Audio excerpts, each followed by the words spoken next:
انشاءاللہ اسی وقت آپ کا حاجت پورا ہوگا، پہلے ہی دن انشاءاللہ۔ گھر میں سب جمع ہو، وہ بچے بھی پڑھیں سمجھدار جو پڑھ سکتے ہوں، لیکن کوئی شک ہی نہیں، بلا شبہ آیت کریمہ لا الہ الا انت سبحانک انی کنت من الظالمین یہ اسم اعظم ہے، اور اسم اعظم کے ساتھ جو بھی دعا مانگی جائے وہ قبول ہوگی، اس میں تو کوئی شک ہی نہیں۔ اور تمام علماء، بہت زیادہ اکثریت علماء کا اس پر متفق ہیں کہ آیت کریمہ اسم اعظم ہے۔ اس کے مختلف طریقے ہیں اس کا وظیفہ اور ختم کرنے کے، تو ایک بہت آسان طریقہ یہ ہے کہ آپ ایسا کریں، آپ کو جو بھی مشکل پیش آئے، جس حاجت کے لیے بھی آپ نے پڑھنا ہے، تو سب مل کر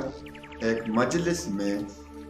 1,25,000 1,00,000 پڑھیں، انشاءاللہ جو بھی دعا مانگے گے وہ قبول ہوگی۔ لیکن ایک کام کرنا ہے، وہ ہے کہ ایسا نہیں کہ آپ نے بس ویسے پڑھنا ہے، فلاں بچے کو بلاؤ، فلاں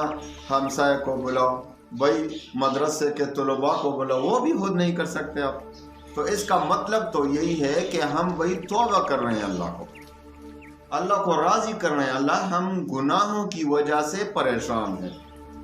ہمیں جو آفتیں پہنچتی ہیں، ہمیں جو پریشانیاں آتی ہیں، ہم پر جو تکالیف آتے ہیں، ہمارے ہاتھوں یعنی ہماری گناہوں کی وجہ سے ہوتے ہیں، تو ہم اللہ کے لیے توبہ کرتے ہیں، استغفار کرتے ہیں، لا الہ الا انت سبحانک انی کنت من الظالمین، خوب دل سے اپنے گھر میں سب جمع ہو جائیں سمجھدار، وہ بچے بھی پڑھیں سمجھدار جو پڑھ سکتے ہوں،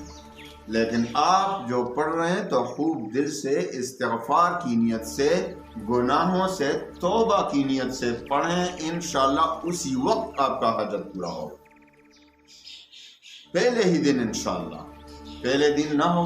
آپ کے عمل میں کوتاہی ہوگی تو دوسرے دن کرو،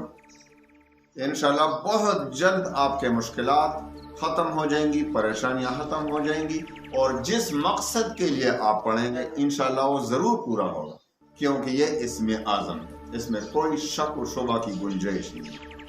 تو آپ ایسا کریں، 1,00,000 لیکن خود پڑھیں، اپنے گھر میں پڑھیں، یہ نہیں کہ طلباء کو آئیں 200 روپے 100 روپے دے دیں اور چھٹکارا پا لیا، بھائی بس ختم ہو گیا۔ پیسوں سے آپ کریں گے، خود کریں، خود اللہ کے لیے۔ یونس علیہ السلام نے جس طرح درد سے فرمایا تھا لا الہ الا انت سبحانک انی کنت من الظالمین، اللہ تعالیٰ نے مچھلی کے پیٹ کے اندھیروں سے نکال دیا، آپ کو بھی ہم کو بھی اس بابرکت کلمہ آیت کریمہ کی برکت سے تمام مشکلات کی مچھلی سے نکال دے گا انشاءاللہ۔ تو آپ اس پر عمل کریں، آج ہی شروع کریں، گھر میں ایک مجلس میں پڑھیں 1,00,000، کسی چیز پر بھی آپ شمار کر سکتے ہیں، گن سکتے ہیں، تو انشاءاللہ آپ کے تمام حاجات پورے ہو جائیں۔ اول و آخر 11 بار درود شریف پڑھیں جو نماز میں پڑھتے ہیں، اور درمیان میں 1,00,000 بار آیت کریمہ، انشاءاللہ العزیز تمام مشکلات ختم ہو جائیں گے، اور آپ کی جو دعا بھی اس پہ بات کریں گے، مانگیں گے، انشاءاللہ قبول۔